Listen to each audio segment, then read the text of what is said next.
The telegram arrived on a Tuesday morning in March of 1885, and Adelaide Foster's hands trembled as she read the words that would change her life forever. Wife needed. Ranch work required. Room and board provided. Respond immediately. Adelaide stood in the cramped Boston boarding house room she shared with two other women, the paper crinkling between her fingers. At 22 years old, she had exhausted nearly every option available to a woman of her station. Her parents had died 3 years prior in a tenement fire, leaving her with nothing but a quick mind, a strong back, and an education that proved useless in finding respectable employment. The factories paid starvation wages. Domestic service meant surrendering what little independence she possessed, and marriage prospects in the crowded eastern city were slim for a woman without a dowry. But this advertisement in the matrimonial section, this could be her escape. She had no illusions about romance. The man seeking a wife through a newspaper wanted help, not love. He wanted someone to cook his meals, wash his clothes, tend his home while he worked his land. Adelaide understood transactions. She would trade her labor for security, her freedom for survival. It seemed a fair enough exchange. She composed her response that evening, her penmanship neat and efficient. She listed her qualifications honestly. She could read and write. She was healthy and strong. She knew how to manage a household on limited means. She asked no questions and expected little beyond what the advertisement promised. She sealed the letter, addressed it to Mr. Samuel Northfield, Kelton, Utah Territory, and posted it before she could reconsider. The reply came faster than she anticipated. Mr. Northfield's handwriting was surprisingly elegant for a rancher, his words direct and businesslike. He accepted her terms, enclosed money for train passage, and provided the date he expected her arrival. He added one line that struck her as unusual. "The work here is demanding. Be prepared for challenges beyond typical household duties." Adelaide assumed he meant the isolation of ranch life, the harsh weather of the Western Territories, perhaps the occasional need to help with lighter farm tasks. She packed her few belongings into a single trunk, said goodbye to the women she barely knew in the boarding house, and boarded the train heading west with her heart full of determination, and her mind carefully emptied of hope. The journey took nearly a week. Adelaide watched the landscape transform outside her window, the crowded cities giving way to farmland, the farmland surrendering to prairies, the prairies rising into mountains. She had never seen so much open space. It frightened and exhilarated her in equal measure.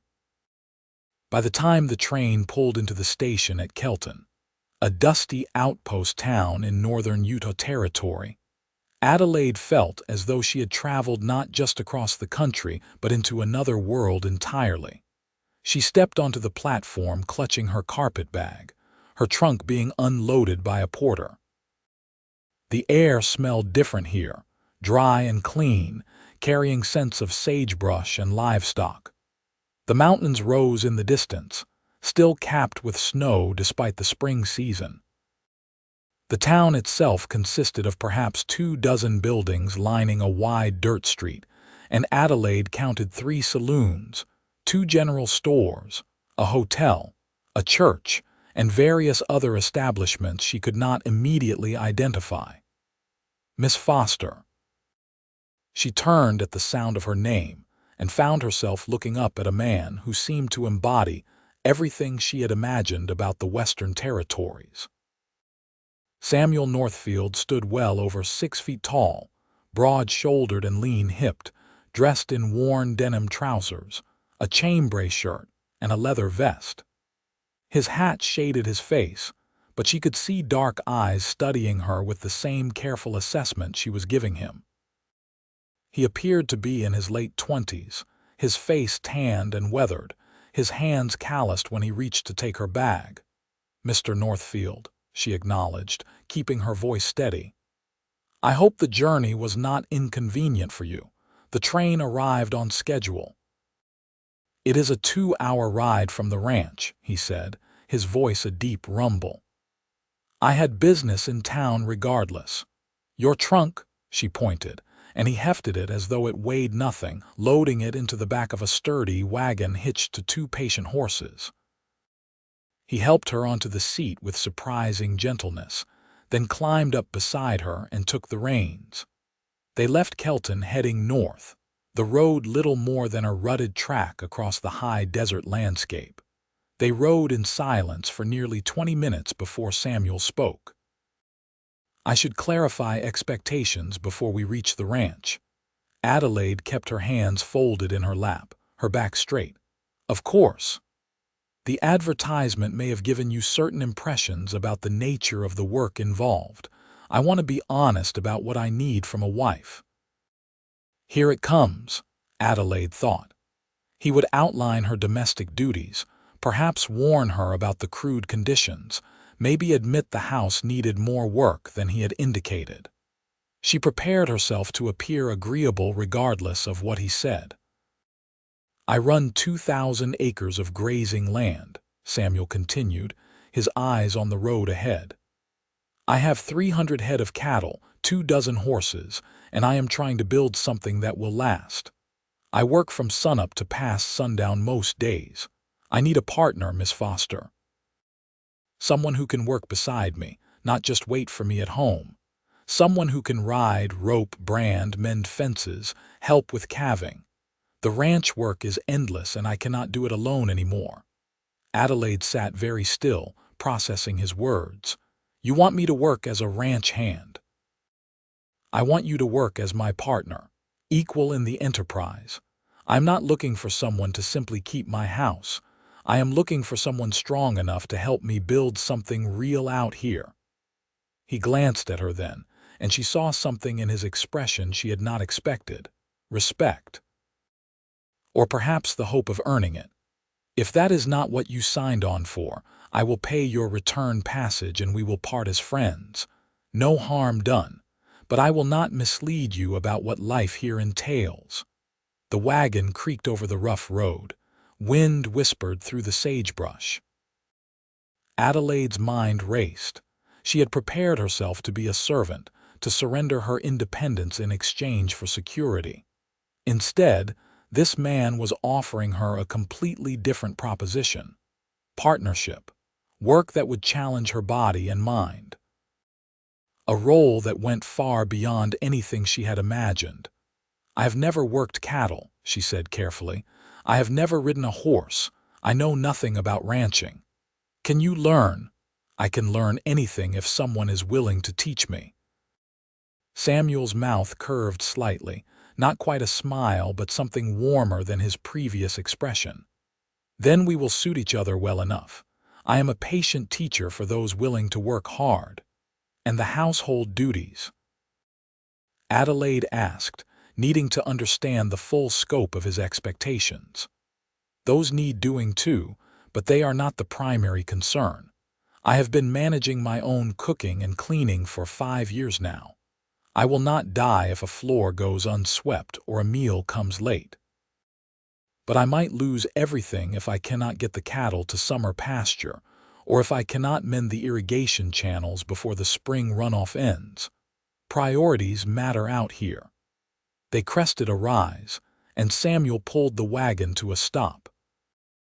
Below them, a valley spread out in shades of gold and green, a creek cutting through the center like a silver ribbon. Adelaide could see buildings in the distance, small against the vast landscape but solid and well-maintained. Fences marked paddocks and pastures. Cattle dotted the hillsides. "That is home," Samuel said quietly. "The house, barn, stable, 2 bunkhouses, though I have no hands staying currently, workshop, and various other structures. I built most of it myself over the past 5 years. It is not fancy, but it is sound." Adelaide studied the ranch with new eyes. This was what he was offering to share with her, Not just a house, but an entire enterprise, a life's work, a future still being built. The magnitude of it settled over her shoulders like a physical weight. "It is beautiful," she said truthfully. Samuel looked at her then, really looked at her, and Adelaide met his gaze steadily. She saw the question in his eyes, the uncertainty. He was taking as much of a risk as she was, she realized. He had sent for a wife sight unseen, hoping for someone who could match the demands of this life. He had no guarantee she would measure up any more than she had guarantees about him. "We should marry before the circuit judge leaves town tomorrow," Samuel said. "But I will not hold you to anything until you have seen the ranch and understood fully what you would be agreeing to. If you want to return to Boston, I will arrange it. If you want to stay but need time to decide about the marriage, we can wait. I may be direct, Miss Foster, but I am not unreasonable." "And if I want to proceed as planned?" Adelaide asked. "Then we will marry tomorrow and begin your education immediately. Calving season is nearly upon us, and there is much to prepare." Adelaide thought about the boarding house in Boston, the factory floors, the life of quiet desperation that awaited her there. She thought about the fear in Samuel's eyes, hidden beneath confidence and directness. She thought about partnership, about building something real, about challenges beyond typical household duties. "I did not come all this way to turn back at the first difficulty, Mr. Northfield. If you are willing to teach me, I am willing to learn. We can proceed as planned." Samuel nodded once, a sharp, decisive movement.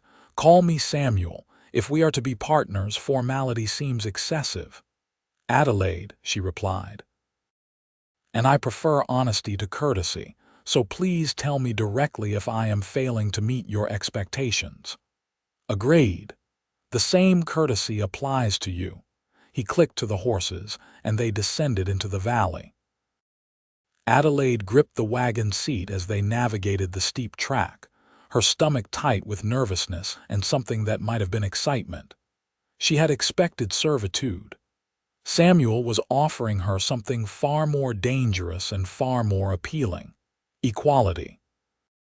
The ranch house was larger than it had appeared from the ridge, a solid structure of timber and stone with a wide porch and glass windows. Samuel helped her down from the wagon and carried her trunk inside, setting it in what was clearly the only bedroom. Adelaide noted the single bed, neatly made, and felt her cheeks warm. "I will sleep in the bunkhouse until we are married," Samuel said, as if reading her thoughts. "The house is yours for now. Make yourself comfortable. I need to tend the animals before dark, but I will return to prepare supper. We can discuss tomorrow's plans then." He left before Adelaide could respond, his boots heavy on the wooden floor. She stood in the quiet house, taking inventory of her new surroundings. The main room served as kitchen, dining area, and sitting room combined. A stone fireplace dominated one wall, with a cast iron stove nearby for cooking. The furniture was simple but well crafted, clearly made by someone who understood woodworking. Everything was clean, organized, functional. This was a working man's home, absent any feminine touches but not uncomfortable.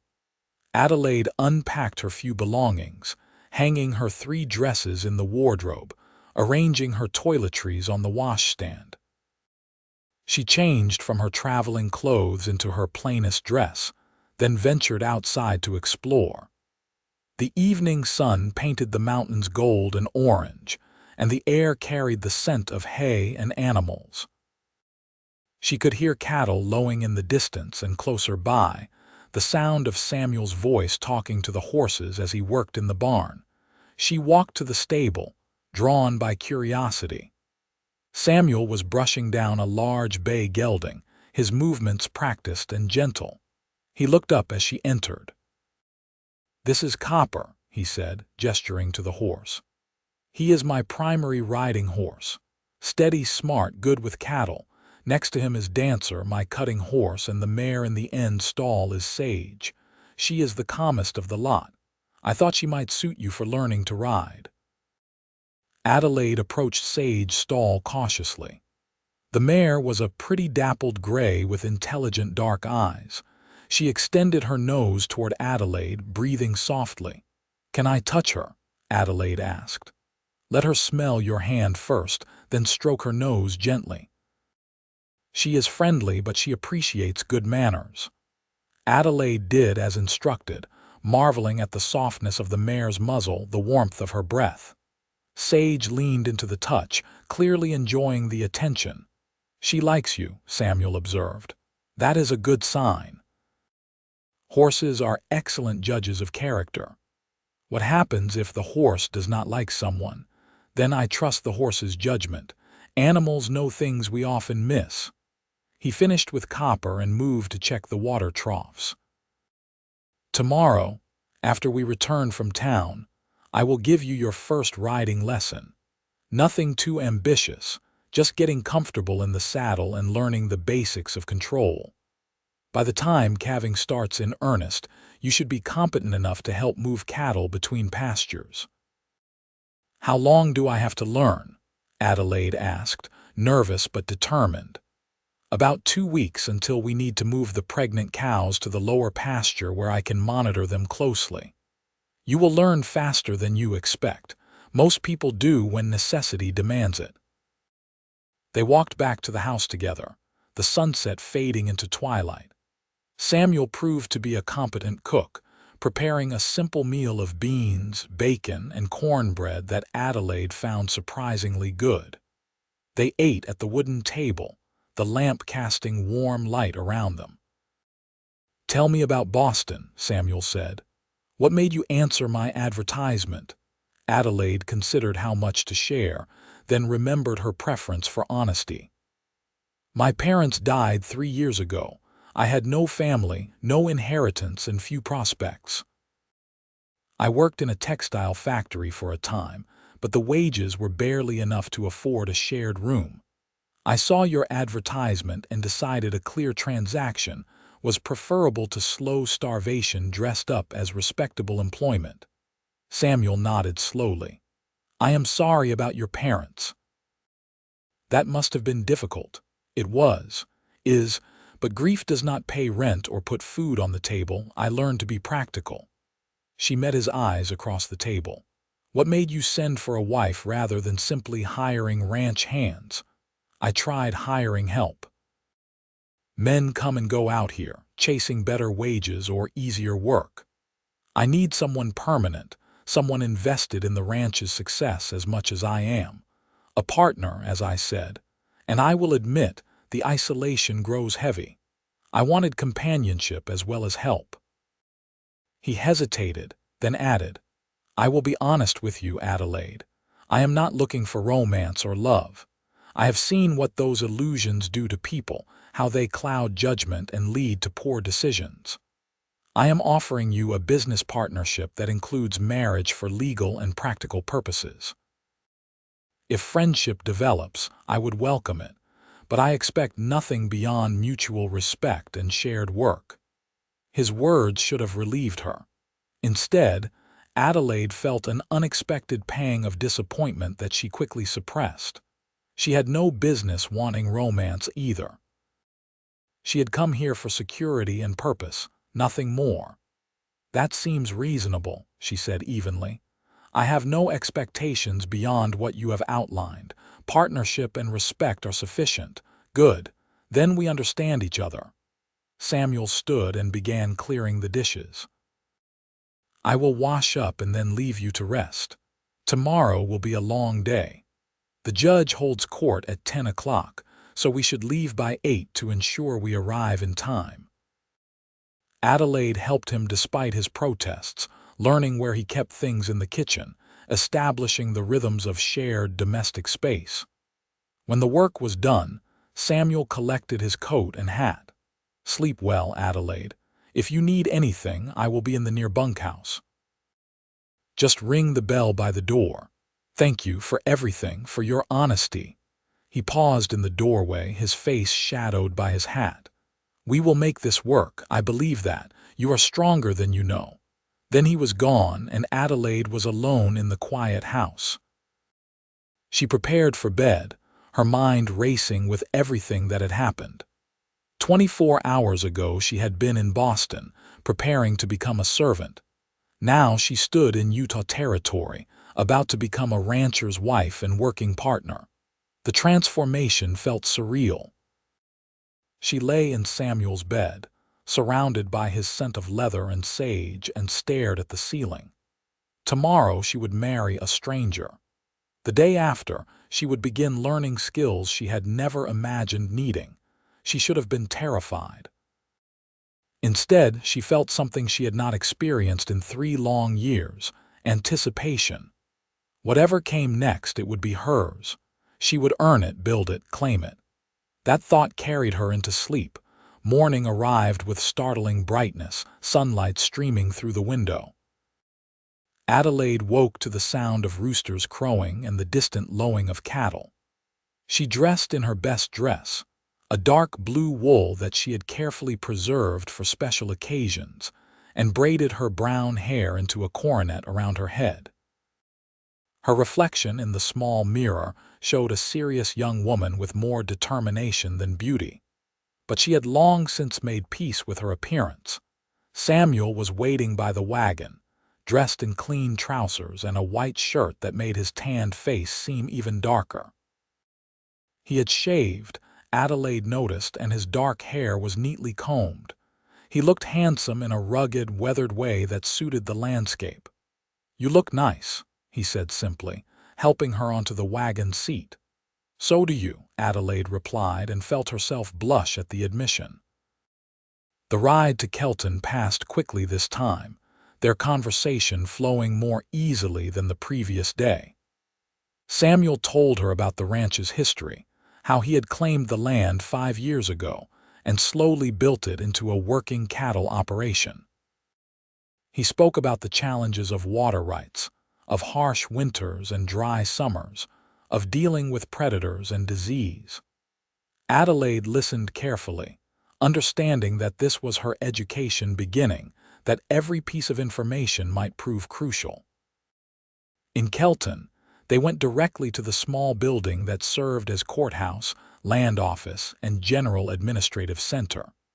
Judge Morrison was a stern-faced man in his 50s who looked them both over with sharp eyes. "Samuel Northfield, I had heard rumors you were sending for a bride." This would be the lady in question. "Yes, sir. This is Adelaide Foster, recently arrived from Boston. We wish to be married if you have time to perform the ceremony." "I have time. Though I always ask, are you both entering this marriage of your own free will without coercion?" "Yes," they said in unison. The judge studied Adelaide a moment longer. "Young lady, you understand that marriage in this territory grants your husband significant legal authority over your property and person. You are certain you wish to proceed?" Adelaide appreciated his concern, even as she understood its limitations. The law favored men everywhere, not just in Utah Territory.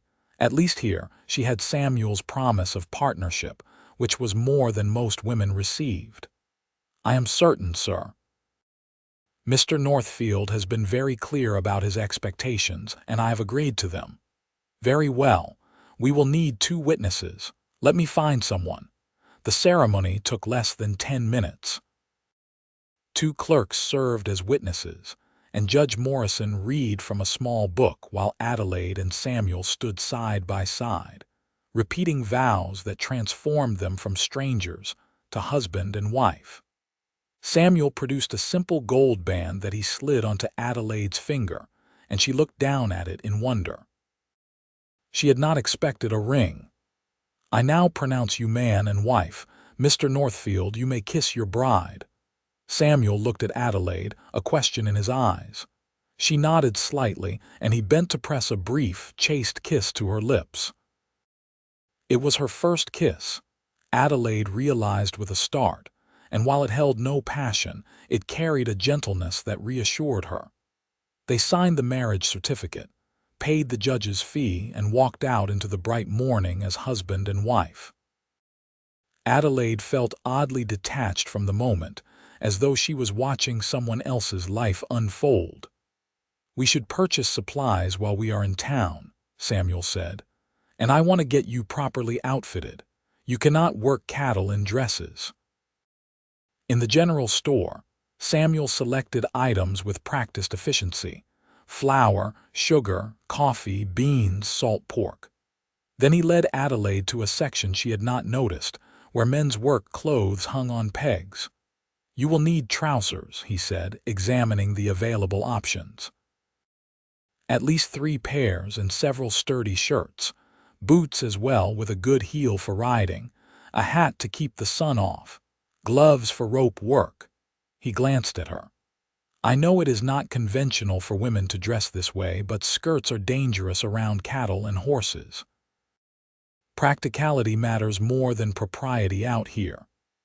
Adelaide selected items in her size, marveling at the strange freedom of trousers, the sturdiness of the work shirts.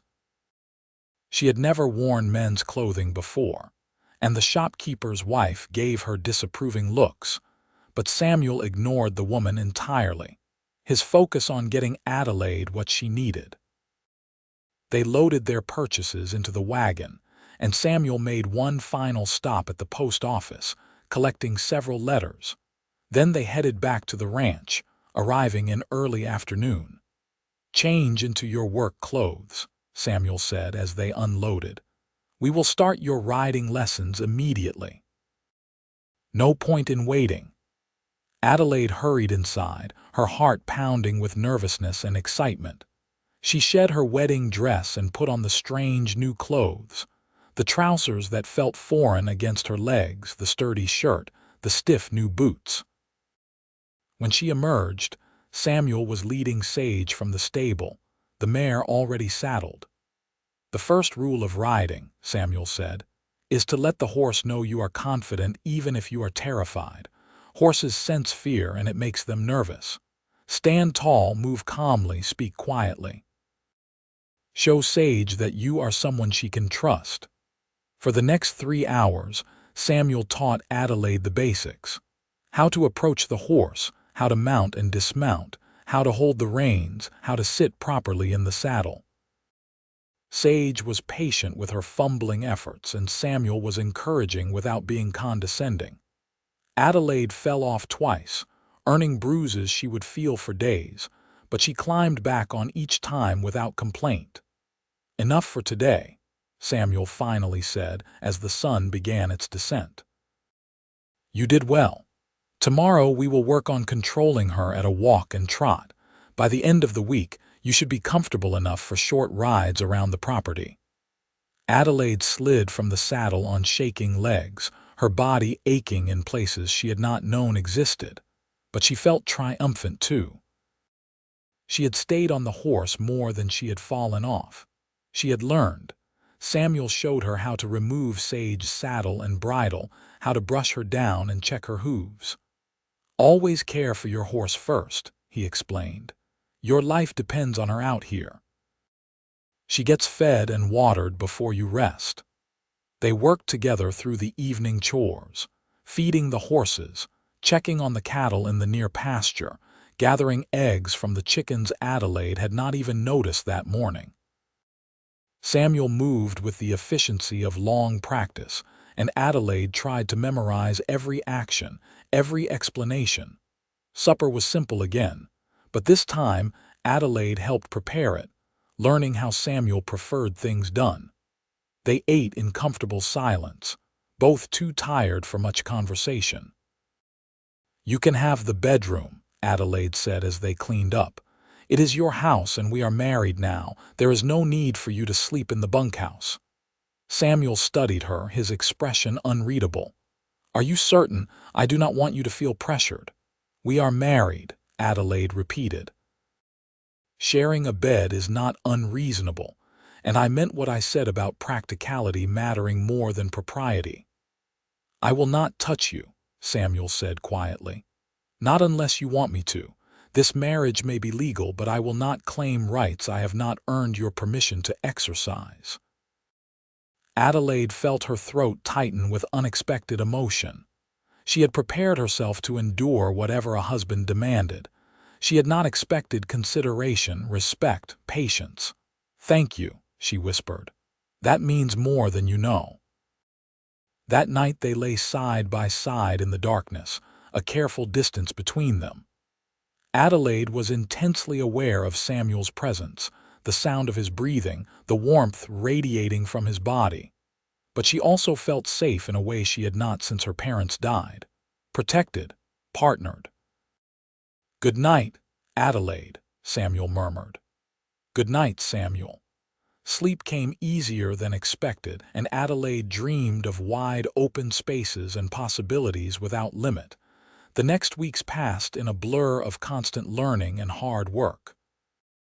Samuel proved to be exactly what he had promised, a patient teacher who pushed her to grow without crushing her spirit. Every morning they rose before dawn and worked until long after dark. Adelaide learned to ride with increasing confidence, progressing from walking circuits of the yard to trotting through the pastures to eventually cantering alongside Samuel as they checked fence lines and moved cattle. She learned the language of cattle, how to read their moods and movements. She learned to throw a lasso, her first attempts laughably bad but improving with practice. She learned to mend fences, digging post holes until her hands bled despite the gloves, stringing wire with steady determination. She learned which plants were safe for cattle to eat and which could poison them. She learned to read the weather, to spot the signs of approaching storms, to recognize when the wind carried snow even on clear days. Samuel taught her to shoot, starting with tin cans lined up on fence posts and progressing to hitting targets at greater distances. "You need to be able to protect yourself and the stock," he explained. "Coyotes, wolves, mountain lions, they all see cattle as easy meals. And sometimes human predators are worse than the four-legged kind." Adelaide had never held a gun before coming west. Now she wore a pistol on her hip as naturally as she wore her boots, and she could hit what she aimed at more often than not. But it was not all work. In the quiet moments, usually during meals or in the evenings before bed, Adelaide and Samuel talked. She told him about her childhood in Boston, about her mother's love of music and her father's skilled carpentry. He told her about growing up in Missouri, about heading west at 18 to escape his father's debts, about the hard years of working for other ranchers before saving enough to claim his own land. They learned each other's habits and preferences. Samuel liked his coffee strong enough to strip paint and took his eggs scrambled. Adelaide preferred tea when it was available and could eat eggs any way except soft-boiled. Samuel was meticulously organized, everything in its place. Adelaide was less rigid but adapted quickly to his systems. They developed rhythms of shared space, moving around each other in the house and barn with increasing ease. They still did not touch beyond necessity. Sometimes Samuel would steady her when she stumbled, his hand warm on her arm. Sometimes Adelaide would brush past him in the narrow kitchen, their shoulders meeting briefly. These small contacts carried an awareness that Adelaide tried not to examine too closely. She had agreed to partnership, not romance. She would not complicate matters by developing feelings that were not reciprocated. But late at night, lying beside him in the darkness, she found herself wondering what it would be like to move closer, to lay her head on his shoulder, to feel his arms around her. She kept these thoughts private, carefully locked away. 4 weeks after their wedding, the first calf was born. Samuel woke Adelaide in the middle of the night, his hand gentle on her shoulder. "It is time. One of the heifers is in labor. I need your help." They dressed quickly and hurried to the barn where Samuel had brought the laboring cow earlier. Adelaide held the lantern while Samuel examined the heifer, his hands gentle but firm. "The calf is positioned wrong," he said, tension in his voice. "I need to turn it before she can deliver. Hold her head, talk to her calmly. This will hurt, and she will try to fight." Adelaide knelt by the heifer's head, stroking the soft hide, murmuring nonsense words of comfort. The cow's eyes were wide with fear and pain, and Adelaide's heart ached for her. Samuel worked with focused intensity, sweat beading on his forehead despite the cool night air. The heifer bellowed and thrashed, and Adelaide held on, continuing her steady stream of reassurance. "Almost there," Samuel muttered. "Just a bit more. Come on, Mama, work with me." Then suddenly the calf was sliding free, slick and steaming in the lamplight. Samuel cleared its nose and mouth, and after a heart-stopping moment, the calf coughed and began to breathe. The heifer turned her head, making soft noises, and Samuel moved the calf closer so she could begin to clean it. "A bull calf," Samuel said, smiling for the first time. "Strong and healthy. She did well." "You did well," Adelaide said, looking at him with new respect. "That was incredible." "That was just the first," Samuel replied, stretching his back. "We have about 50 more cows ready to drop calves in the next few weeks. You just had your baptism by fire." Over the following weeks, Adelaide learned the exhausting rhythm of calving season. Some births were easy, the cows managing perfectly on their own.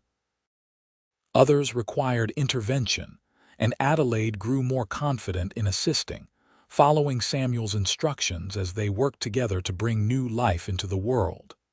They lost 2 calves despite their best efforts, and Samuel was grim and silent for hours afterward.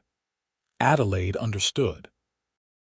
Each loss was not just money, but a failure to protect something vulnerable. They bottle-fed an orphaned calf whose mother died from complications, taking turns through the night to ensure it survived.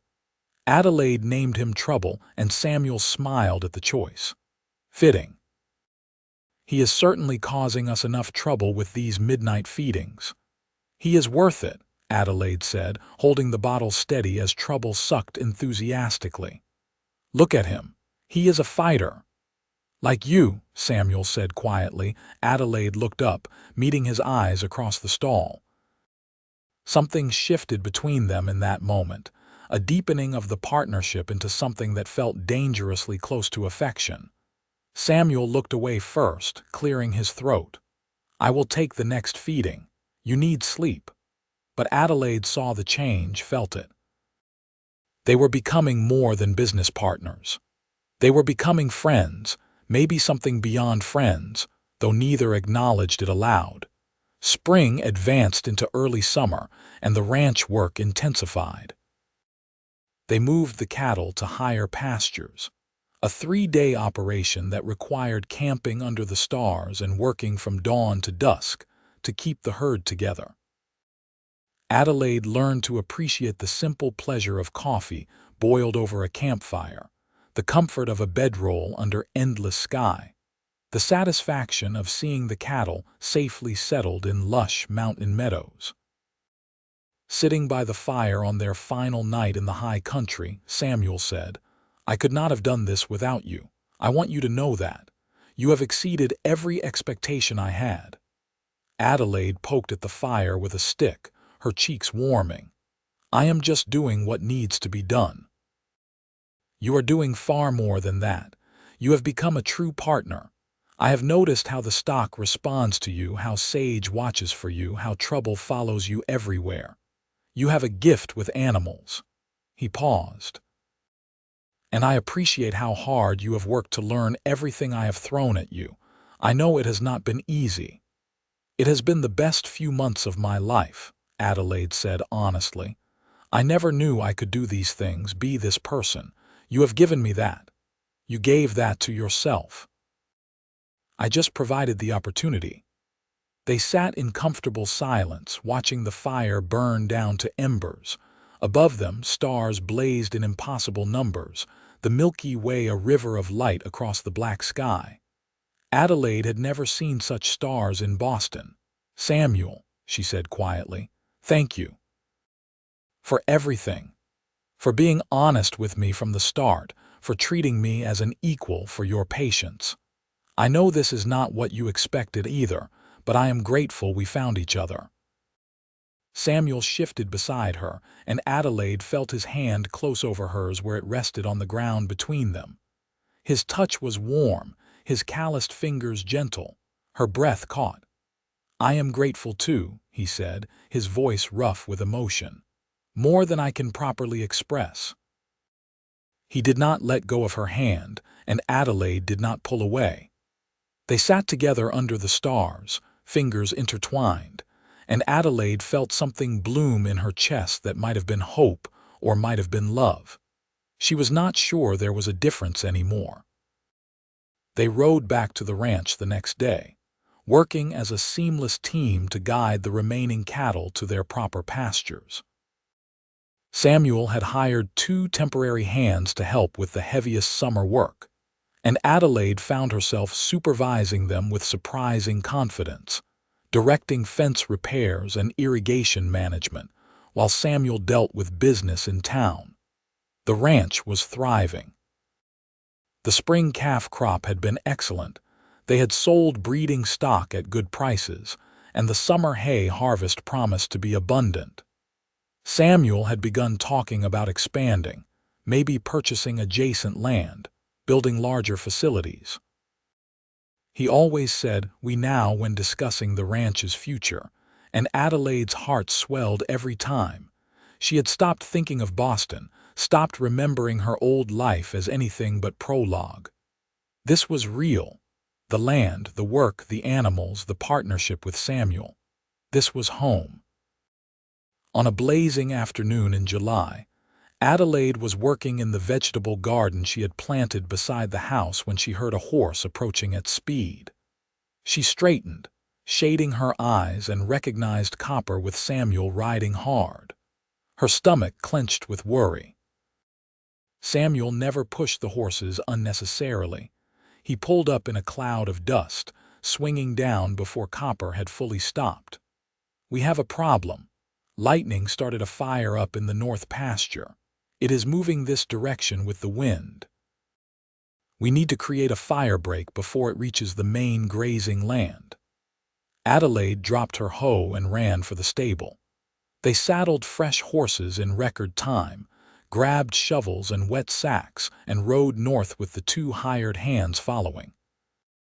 Adelaide could see the smoke now, a dark column rising against the blue sky, and could smell the acrid scent of burning grass. They worked frantically for hours, digging trenches, beating out flames that jumped the break, soaking the ground ahead of the fire's advance. The heat was tremendous, smoke stinging Adelaide's eyes and lungs. Her arms screamed with fatigue, her hands blistered even through gloves, but she kept working beside Samuel, matching him shovel for shovel, refusing to quit. The fire raged toward them like a living thing, hungry and relentless. Adelaide felt genuine fear for the first time since arriving in Utah. They could die here. The ranch could be destroyed. Everything they had built could vanish in flames. "Fall back," Samuel shouted over the fire's roar. "It is jumping the break. We need to retreat to the creek." They rode hard for the creek that cut through the property, splashing into the shallow water and continuing to fight from there. The fire reached the creek's far bank and seemed to hesitate, finding insufficient fuel in the sparse vegetation of the rocky ground. Samuel and Adelaide watched tensely as the flames flickered and began to die, contained at last by the natural barrier. They had lost about 50 acres of grassland. Samuel estimated once it was safe to survey the damage. Not catastrophic, but significant. The cattle in that pasture had fled before the flames, but they would need to be rounded up and checked for injuries. "Tomorrow," Samuel said wearily as they rode back toward the ranch buildings. "We will deal with it tomorrow. Right now, we all need rest." Back at the house, Adelaide helped Samuel tend copper and sage, both exhausted from the hard ride and smoke exposure. The hired hands headed to their bunkhouse, and Samuel and Adelaide stumbled into the house, their clothes reeking of smoke, their faces blackened with soot. "Wash up," Samuel said. "I will heat water for baths. We both need to clean this ash off before we sleep." They took turns bathing, Adelaide going first in the copper tub Samuel filled with heated water. She scrubbed the grime from her skin and hair, feeling the various burns and scratches she had acquired during the fight. When she emerged, wrapped in her nightgown, Samuel took his turn while she made coffee and put together a cold supper, too tired to cook anything elaborate. They sat at the table in the lamplight, eating bread and cheese, drinking coffee despite the late hour. Samuel's hair was still damp from his bath, curling slightly at the ends. Adelaide noticed absently that he was handsome when she let herself look at him that way, with his strong features and dark, intelligent eyes. "You saved the ranch today," Samuel said quietly. "If you had not worked as hard as you did, the fire would have overrun us. We could not have held it without you." "We are partners," Adelaide replied. "Your fight is my fight. Your ranch is my ranch." Samuel reached across the table and took her hand, the gesture that had become familiar over the past weeks. But this time he raised her hand to his lips, pressing a kiss to her blistered palm. "I need to tell you something," he said, his eyes meeting hers. "I know what we agreed when you first arrived. I know I said this was a business partnership, nothing more. But Adelaide, I was lying to myself as much as to you. I have fallen in love with you, completely, irrevocably in love. You are the strongest, bravest, most remarkable woman I have ever known, and I wake up every morning grateful that you are here beside me. I am not asking you to feel the same. I just needed you to know." Adelaide's heart hammered against her ribs. She had dreamed of hearing these words, had carefully not hoped for them. Now they hung in the air between them, waiting for her response. "Samuel," she whispered, "I fell in love with you weeks ago. Maybe the first time you put me on sage and told me I was stronger than I knew. Maybe when you sat with me through the night with trouble. I do not know exactly when. I just know that somewhere along the way, this stopped being about survival and became about living, really living, with you." Samuel's face transformed, joy breaking across it like sunrise. He stood, pulling her up with him, and cupped her face in his hands. "Can I kiss you? Really kiss you?" "Yes," Adelaide breathed, and then his mouth was on hers, hungry and tender all at once. This was nothing like the chaste kiss at their wedding. This was passion and promise, need and devotion. Adelaide melted into him, her arms wrapping around his neck, her body pressed against his. They kissed until they were both breathless, until kissing was not enough. Samuel lifted her, carrying her to their bedroom, laying her on the bed with reverent care. What followed was tender and awkward and beautiful. Two people learning each other in the most intimate way, finding joy in discovery, in vulnerability, in the deep connection of bodies and hearts. Afterward they lay tangled together, Samuel's hand stroking Adelaide's hair, her head on his chest, listening to the steady beat of his heart. "I love you," Samuel murmured against her temple. "My partner, my wife, my Adelaide."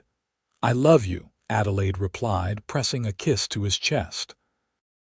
"My teacher, my husband, my Samuel." They fell asleep wrapped in each other's arms, and Adelaide dreamed of fire and water, danger and safety, the dance of opposites that defined their life together. The following months were the happiest Adelaide had ever known. The work remained demanding, the challenges constant, but everything was transformed by love. Samuel no longer hid his affection, stealing kisses when they worked together, holding her close at night, telling her daily how much she meant to him. Adelaide blossomed under his love, growing more confident not just in ranching but in herself. They rounded up the scattered cattle, repaired the fire damage, prepared for the autumn work of harvesting hay and preparing for winter. The hired hands finished their contracts and departed, and Adelaide and Samuel were alone again, which suited them both perfectly. In late September, Adelaide began to feel unwell in the mornings, her stomach unsettled. She said nothing at first, assuming it was something she had eaten. But when her monthly courses failed to arrive, she began to suspect the truth. She waited until she was certain before telling Samuel.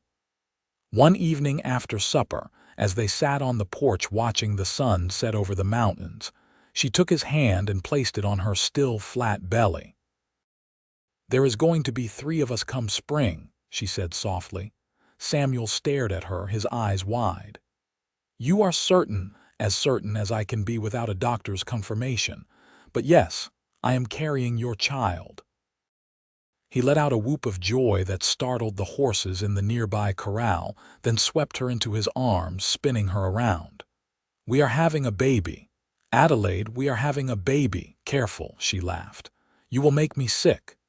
He set her down immediately, concern flooding his face. "Are you all right? Do you need to sit? Should we send for a doctor?" "I am fine. Women have been having babies since the dawn of time. I am strong, remember? You told me so yourself." But Samuel fussed over her anyway, and Adelaide loved him for it. He forbade her from any heavy lifting, took over the more strenuous chores, treated her like spun glass. Adelaide tolerated it for a few days before putting her foot down. "Samuel Northfield, I am pregnant, not dying. I can still work. I will not do anything foolish, but you cannot wrap me in cotton wool for the next 6 months." They compromised. Adelaide continued with the ranch work, but avoided anything too physically demanding. Samuel hired a young couple from town, the Daltons, to help through the winter and stay on through calving season. Having extra hands meant Adelaide could pace herself, and she appreciated not having to argue with Samuel about every task. Winter arrived early that year, snow blanketing the ranch in October. Adelaide spent more time indoors, sewing baby clothes, organizing the house, planning for the addition they would build onto the bedroom to create a nursery. Samuel worked on building a cradle, his carpentry skills evident in the beautiful piece that took shape in the workshop. They celebrated their first Christmas together with quiet joy, exchanging simple gifts. Adelaide gave Samuel a pair of leather gloves she had carefully stitched, and he gave her a necklace with a small silver pendant shaped like a horse. "So you never forget where you started," he said, fastening it around her neck, "and how far you have come." As Adelaide's belly swelled with their growing child, Samuel became even more tender, his hands constantly drawn to the place where their baby moved and kicked. He talked to the baby every night, telling stories about the ranch, making promises about the future they would build together. "Boy or girl, it does not matter," Samuel said one night, his hand splayed across Adelaide's rounded stomach. "As long as they are healthy and stubborn like their mother." "And patient like their father," Adelaide added, lacing her fingers through his. "Patient me. Our child is doomed if they rely on my patience." Adelaide laughed, then gasped as the baby kicked hard against Samuel's palm. His face lit with wonder, and Adelaide felt her heart overflow with love for this man who had given her everything: purpose, partnership, passion, and now a family. Winter passed slowly, the ranch locked in snow and cold. But inside their home, warmth and love flourished. Samuel read to Adelaide in the evenings, everything from newspapers to dime novels to agricultural reports. They played cards and chess, talked about expanding the ranch, debated names for the baby. Adelaide taught Samuel to cook more than basic trail food, and he proved surprisingly adept at making bread. In early March, as the snow began to melt and the first signs of spring appeared, Adelaide's labor began. Mrs. Dalton, who had experience as a midwife, took charge immediately, sending her husband to fetch the doctor from town while she prepared Adelaide. Samuel refused to leave, holding Adelaide's hand through the long hours of labor, wiping her forehead, murmuring encouragement. Adelaide had thought she knew pain after months of ranch work, but this was different, all-consuming and relentless. But Samuel's presence gave her strength, and she bore down when instructed, pushed when told to push, and finally heard the sharp cry of a newborn baby. "A son," Mrs. Dalton announced, wrapping the squalling infant in clean blankets. "Healthy and strong, congratulations." Samuel's eyes were wet with tears as Mrs. Dalton placed the baby in Adelaide's arms. She looked down at her son, his red face and dark hair, his tiny perfect fingers, and felt a love so fierce it stole her breath. "He is beautiful," Samuel whispered, touching the baby's cheek with wonder. "Adelaide, he is perfect. What should we name him?" Adelaide asked, unable to look away from her son's face. "I was thinking about your father. What was his name, James? James Foster." "Then James Northfield he shall be, James Samuel, if that suits you." Adelaide smiled through happy tears. "It suits me perfectly." The doctor arrived 2 hours later, examined both Adelaide and the baby, and pronounced them healthy. "You did well, Mrs. Northfield. Your son is a fine, strong boy. Keep him warm, feed him when he is hungry, and he will thrive." Adelaide recovered quickly, her strength returning within days. Samuel was a devoted father, taking James for long walks around the ranch, introducing him to the horses, talking to him constantly about everything they would do together when he was older. Adelaide watched them together, her heart full to bursting. Spring brought calving season again, and Adelaide helped as much as she could while caring for James. Mrs. Dalton proved invaluable, watching the baby when Adelaide needed to assist with difficult births or handle other ranch work. The Daltons became not just employees but friends, and Adelaide was grateful for their presence. James grew rapidly, a healthy, happy baby who seemed to smile at everything. He loved the ranch animals, gurgling with delight when Sage nuzzled him gently or when the barn cats curled up near his cradle. Trouble, now a full-grown steer, was remarkably gentle with the baby, and Adelaide often found James sleeping in the shade while Trouble stood guard nearby. "Our son is going to be a rancher through and through," Samuel observed one afternoon, watching James watch the cattle with serious concentration despite being only 6 months old. "Did you ever doubt it?" Adelaide replied. "He is your son, he is our son, and I see you in him too." That determined set to his jaw, that fearlessness. He gets those from you. As James approached his first birthday, Samuel surprised Adelaide with news. "I have been corresponding with the Territorial Land Office. There is adjacent property available for purchase, another 1,000 acres with good water rights. We have the money saved if we are careful. What do you think? Should we expand?" Adelaide considered carefully. "Can we manage that much land even with the Daltons helping?" "Not immediately. We would need to hire at least 2 more permanent hands, maybe 3. But I believe the investment would pay off. We could double our herd, maybe start breeding horses as well as cattle, build something substantial for James to inherit someday." "Then I think we should do it," Adelaide said. "Let's build our legacy." They purchased the land and hired additional help, carefully selecting men who would work hard and respect Adelaide's authority as equal partner in the ranch. The operation grew steadily over the following years. They built new barns and bunkhouses, expanded the house to include proper bedrooms for their growing family. When James was 2.5, Adelaide gave birth to a daughter they named Sarah, after Samuel's mother. Sarah had Adelaide's brown hair and Samuel's dark eyes, and she proved to be as fearless as her brother. Before she could even walk, she was demanding to visit the horses, giggling when the barn cats rubbed against her. 2 years after Sarah came another son, William, who was quieter than his siblings but no less determined.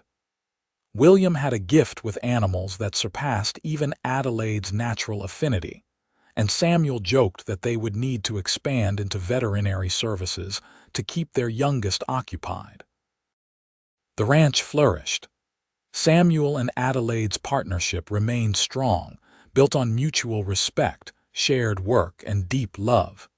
They argued occasionally about business decisions or how to handle problems, but they never forgot they were on the same team, working toward the same goals. Adelaide had long since stopped thinking of herself as the desperate girl from Boston who had answered a matrimonial advertisement. That person felt like a stranger. Adelaide Northfield was a rancher, a mother, a partner to a man she loved more with each passing year. She could rope and ride, birth calves and break horses, manage accounts and negotiate sales. She was strong not because she had to be, but because she chose to be, every single day. On their 10th wedding anniversary, Samuel took Adelaide riding up to the ridge where they had first looked down at the ranch together. They sat on their horses side by side, watching the sun set over land they had built into something remarkable. "Do you remember what you thought when you first saw this place?" Samuel asked. "I thought it was beautiful and terrifying in equal measure. I thought I had no idea what I was getting into. I thought you must be crazy to think I could learn to manage ranch work." Adelaide smiled at the memory. "I thought you wanted a servant. And now I know you wanted a partner. And somehow, miraculously, I became one. You gave me that, Samuel. You believed I was strong enough even when I did not believe it myself." Samuel reached across the space between their horses and took her hand. "You gave yourself that strength, Adelaide. I just gave you the opportunity to discover it. You have exceeded every expectation, every hope. You are the best partner, the best wife, the best mother. I fall more in love with you every day." Adelaide blinked back tears, her throat tight with emotion. "I never knew I could be this happy. I never knew this kind of love existed outside of storybooks. Thank you for taking a chance on a desperate girl from Boston. Thank you for taking a chance on a lonely rancher who did not know what he needed until you stepped off that train." Samuel leaned from his saddle to kiss her, tender and sweet. "Here is to 10 more years, and 10 after that, and all the years we are blessed with together." "All the years," Adelaide agreed. "Together." They rode back to the ranch as the stars began to emerge, back to their home and their children and the life they had built from nothing but determination and love. Adelaide thought about the telegram that had changed everything, the advertisement that had seemed like a last desperate option. She thought about her fear and uncertainty, her assumption that she was agreeing to servitude. Instead, she had found partnership. She had found strength she never knew she possessed. She had found a home not just in the ranch but in Samuel's arms, in their shared work, in the family they were raising together. The ranch house glowed with lamplight as they approached, and Adelaide could see shadows moving inside as the Daltons helped get the children ready for bed. This was her life now, full of work and love, challenges and rewards, partnerships on every level. She had thought Samuel wanted a servant.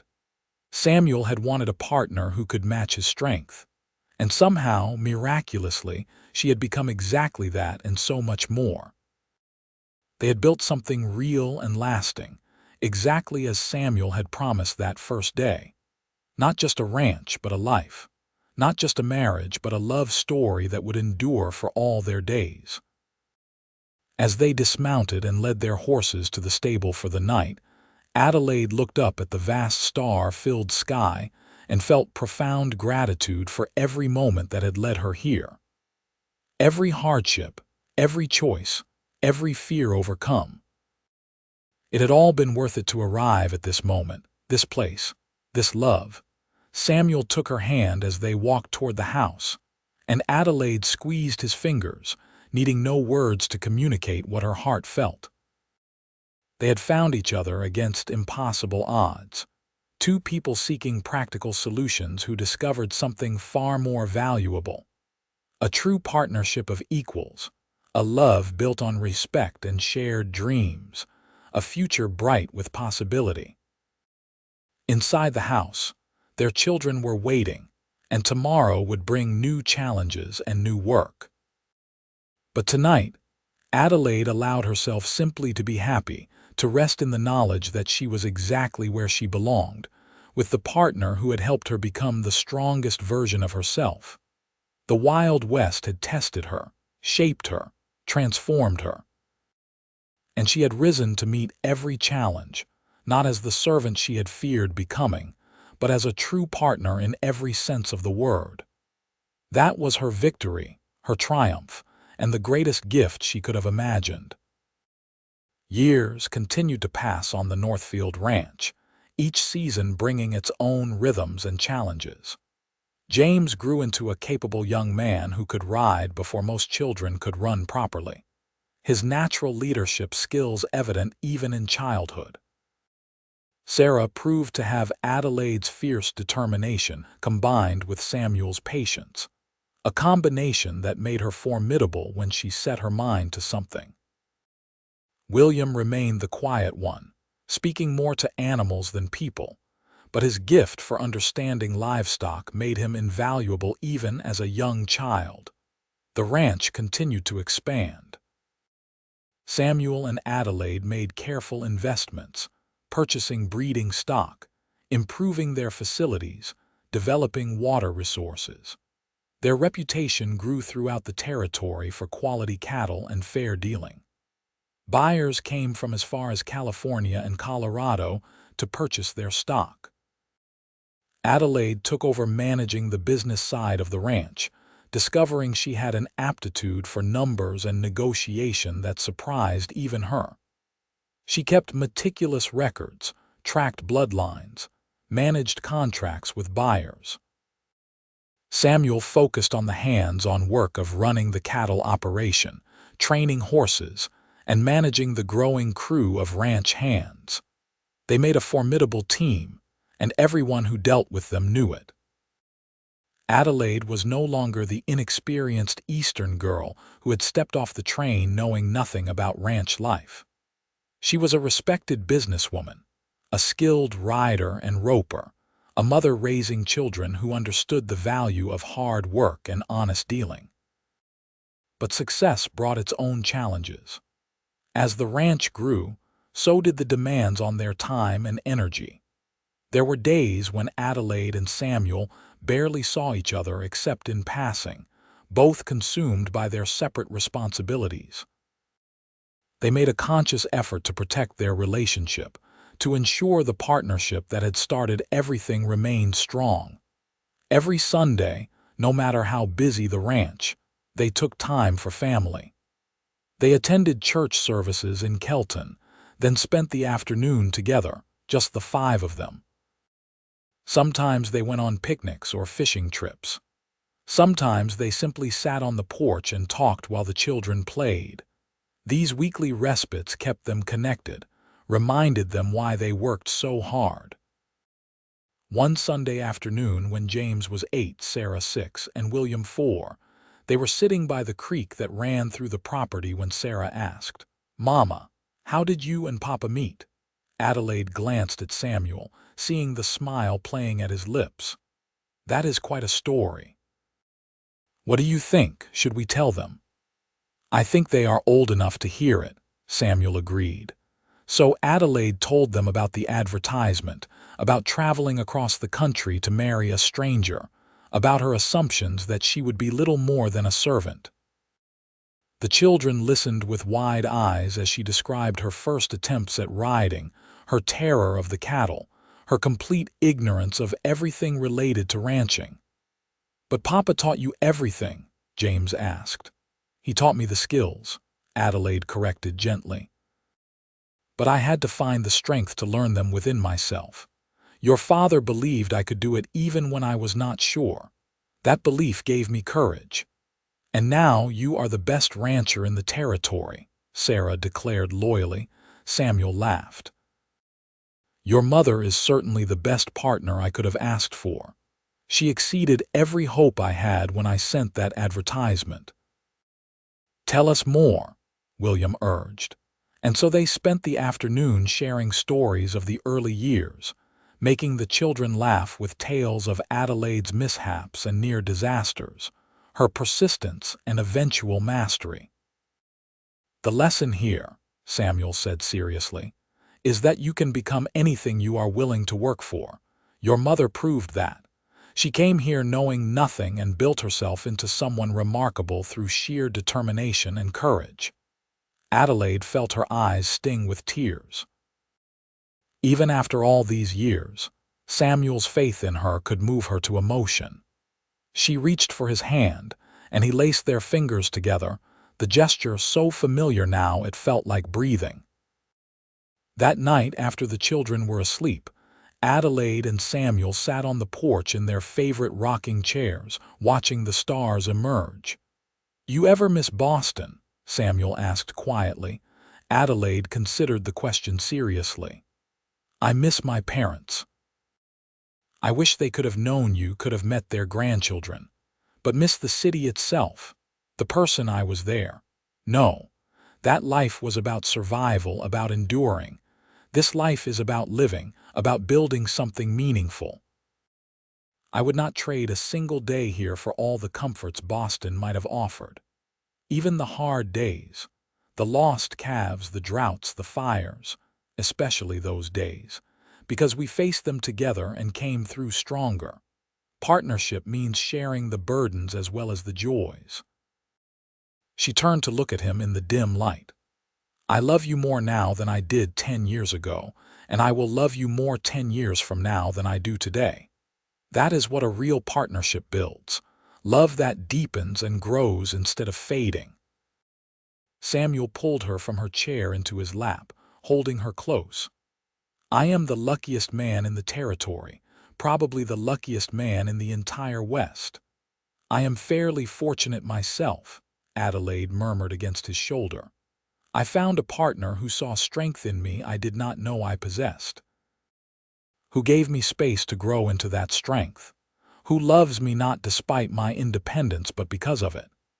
They sat together in comfortable silence, years of shared experience making words unnecessary. The ranch settled into night around them, the sounds of cattle and horses, the wind through the cottonwoods, the distant call of an owl. This was home, built not just with wood and nails but with sweat and determination and love. As their children grew older, Adelaide and Samuel involved them more in the ranch operations. James learned to work cattle at his father's side, developing the same patient competence Samuel possessed. Sarah surprised them by showing an interest in horse training, and Adelaide worked with her daughter to develop that skill, teaching her everything she had learned about reading horses, earning their trust.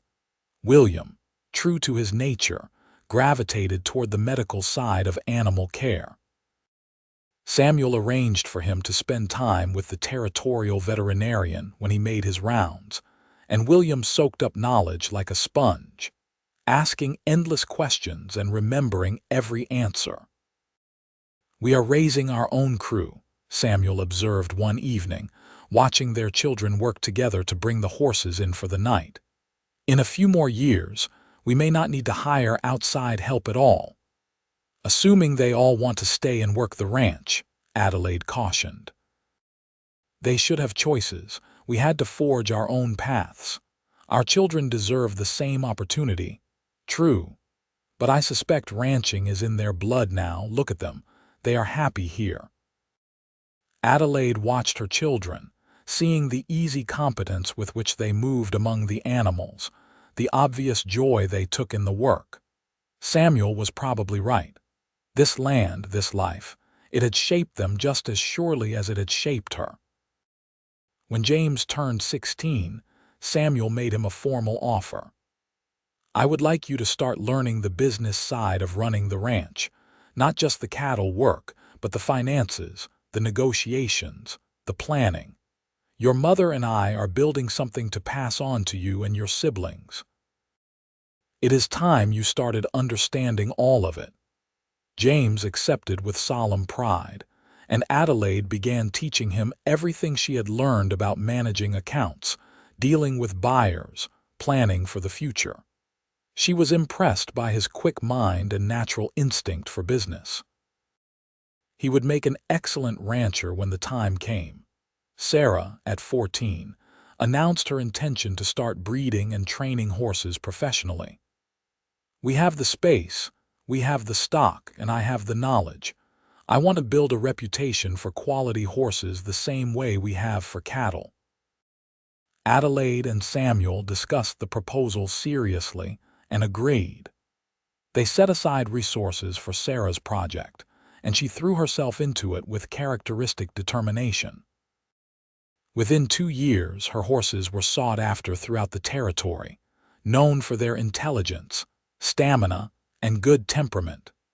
William, at 12, was already functioning as the ranch's unofficial veterinarian, treating everything from minor wounds to difficult births. Samuel built him a small clinic in one of the outbuildings, stocking it with medical supplies and reference books. William spent every spare moment there, studying and practicing, devoted to his calling. Adelaide and Samuel watched their children flourish and felt profound satisfaction. They had built not just a successful ranch but a family legacy. Children who understood the value of hard work and honest dealing, who had found their own strengths and passions. On their 20th wedding anniversary, Adelaide and Samuel took a rare overnight trip away from the ranch, leaving the children in charge. They rode to the hot springs in the mountains, a place they had discovered years ago and kept as their secret retreat. Soaking in the warm water under the stars, Adelaide reflected on the 2 decades they had shared. 20 years. It seems impossible that much time has passed. And yet I remember the day you arrived as clearly as yesterday. You stood on that platform looking determined and terrified, and I thought I had made a terrible mistake. You were so small, so clearly Eastern. How could someone like you possibly manage ranch life? When did you realize you had not made a mistake? Samuel considered. The first time you fell off sage and climbed right back on without complaint. I saw your jaw set, that stubborn determination, and I knew you would make it. You had the will. Everything else could be taught. I was so afraid, Adelaide admitted, not just of the work but of you. Of failing you, of disappointing you, of being sent back to Boston in disgrace. I was afraid too. Afraid you would hate it here, hate me, regret your decision. Afraid I had asked too much of someone I had no right to ask anything of. He pulled her closer in the water. But we found our way together. We built something neither of us could have built alone. The perfect partnership, Adelaide said softly, more than perfect, real, tested by time and trial and proven strong. Samuel kissed her temple. I love you, Adelaide Northfield, today and always. They spent the night in their small tent by the springs, making love under the stars as they had done so many times over the years, their passion deepened by time and trust. In the morning, they rode back to the ranch refreshed and reconnected, ready to face whatever challenges came next. The years continued their steady march. James married at 22, bringing his bride Clara to the ranch. She was a rancher's daughter from Montana, strong and capable, fitting into the family easily. Sarah married at 20, choosing a horse trainer from Colorado who shared her passion and skill. They built a house on the eastern section of the ranch property, expanding the horse breeding operation. William, to no one's surprise, went to veterinary school back east, but he returned to the territory after graduation, setting up a practice based at the ranch but serving the entire region. He married at 26, a quiet woman named Ruth who helped him manage his practice. Adelaide and Samuel found themselves grandparents at 46 and 44 respectively, when James and Clara welcomed a daughter. More grandchildren followed over the years, the ranch echoing with young voices again. They stepped back gradually from the day-to-day operations, letting the next generation take the lead while remaining available for advice and major decisions. It was hard sometimes, relinquishing control of the enterprise they had built, but Adelaide and Samuel had agreed early on that they needed to trust their children's judgment. "We raised them to be strong and capable," Adelaide reminded Samuel when he fretted about a decision James made. "Now we need to let them prove it. I know. I just remember how hard we worked to build all this. I want to protect it. The best way to protect it is to ensure our children can manage it without us. That means letting them make mistakes and learn from them, just as we did." Samuel pulled her close, resting his chin on her head. "When did you get so wise?" I learned from my partner. "He taught me everything I know about building a life worth living." At 50 years old, Adelaide looked back at the desperate 22-year-old who had answered a matrimonial advertisement with a mix of fondness and amazement. That girl could never have imagined the life Adelaide had built, the strength she had discovered, the love she had found. She and Samuel spent more time together now, taking long rides through the property, visiting their children and grandchildren, traveling occasionally to see new places. They had earned the luxury of time together, and they treasured it. One afternoon, riding along the ridge where Samuel had first shown her the ranch 28 years earlier, Adelaide stopped her horse to take in the view. The ranch had grown enormously, spreading across thousands of acres, supporting 3 families and dozens of employees. But it was more than just the physical expansion that mattered. "We did it," she said softly. "We built something real and lasting, something that will outlive us." Samuel rode up beside her, his hair gray now but his eyes still the same dark, intelligent gaze she had fallen in love with. "We did. Together. Always together. I spent so many years thinking strength meant enduring alone, surviving through sheer determination. You taught me that real strength is knowing when to partner up, when to share the load, when to accept help and offer it in return. You taught me that strength comes in many forms. You arrived here with nothing but courage and will, and you built yourself into the strongest person I know. Not despite being a woman, but because you refused to let anyone tell you what you could not do." They sat on their horses side by side, hands clasped between them, looking out over the land they had claimed and cultivated. The ranch would continue long after they were gone, maintained by their children and grandchildren, a living legacy of partnership and love. "You have any regrets?" Samuel asked quietly. Adelaide considered carefully. "I regret that my parents never knew this life, never met you or their grandchildren. I regret the cattle we lost, the hard times we endured, but regret the choices I made, coming west, marrying you, building this life.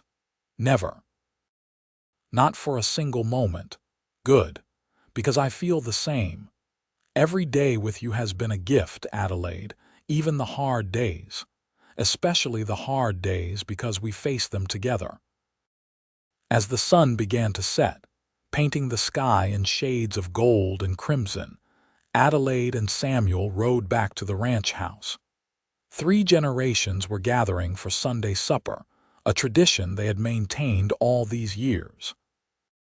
The house would be full of voices and laughter, children running underfoot, discussions of cattle and horses and business. But later, after everyone had gone home and quiet settled over the ranch, Adelaide and Samuel would sit on their porch in their rocking chairs, hands clasped, watching the stars emerge. They would talk or sit in comfortable silence, bound by years of shared experience and deep, abiding love. Adelaide had thought Samuel wanted a servant when she answered his advertisement. Samuel had wanted a partner who could match his strength. Somehow, miraculously, they had found exactly what they needed in each other. Not just partnership but love, not just strength but gentleness, not just survival but a life rich with meaning and purpose. The telegram that had brought Adelaide to Utah Territory had promised room and board, ranch work required. It had delivered so much more. A home, a family, a partnership that transformed two lonely people into something greater than the sum of their parts. As Adelaide settled into her rocking chair beside Samuel that evening, her grandchildren's laughter still echoing in her ears, she felt complete satisfaction with the life she had built. The desperate girl from Boston had become a successful rancher, a devoted wife, a loving mother and grandmother. She had discovered strengths she never knew she possessed and built a legacy that would endure for generations.